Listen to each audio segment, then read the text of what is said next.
តែគ្រួសារខ្ញុំក្រមកធ្វើពលករធ្វើការនៅប្រទេសគេធ្វើការយំថ្ងៃក៏ខ្ញុំមិនអើយតែទេធ្វើមកដេចខ្ញុំជាអ្នកស្រែមានតែទ្រាំទាំងលំបាំងអូអ្នកម្ដាយអើយគុំឡើយបារម្ភពីកូនខ្ញុំអាចថែខ្លួ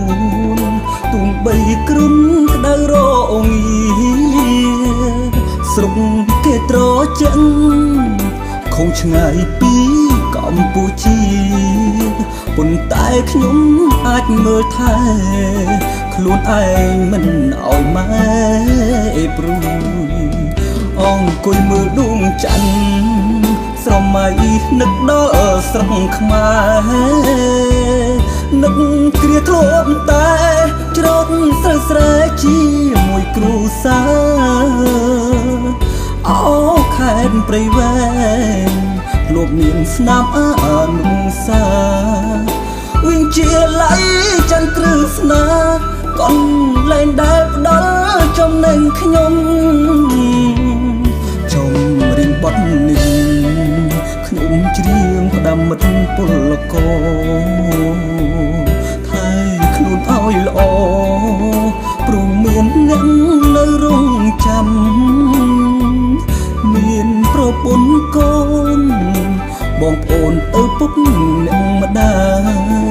ព្រមទាំងមិត្តភក្តិទាំងឡាយចាំមើលផ្លូវយើងគ្រប់គ្រា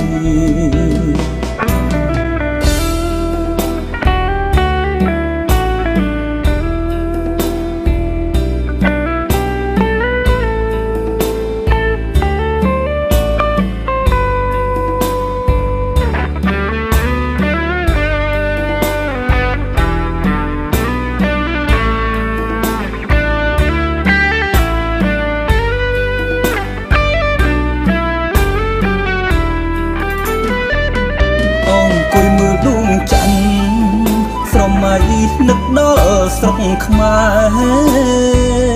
នឹកគ្រាធ្លាប់តែច្រត់ស្រូវស្រែជាមួយគ្រួសារអូខេត្តព្រៃវែងធ្លាប់មានស្នាមអានុសាវិញជាឡៃច័ន្ទគ្រឹស្នាកូនលែងដែលផ្ដល់ចំណេញខ្ញុំចំរៀងបត់នេះខ្ញុំច្រៀងផ្ដាំមិត្តពលករថែខ្លួនឲ្យល្អព្រោះមានអ្នកនៅរងចាំមានប្រពន្ធកូនបងប្អូនឪពុកអ្នកម្ដាយ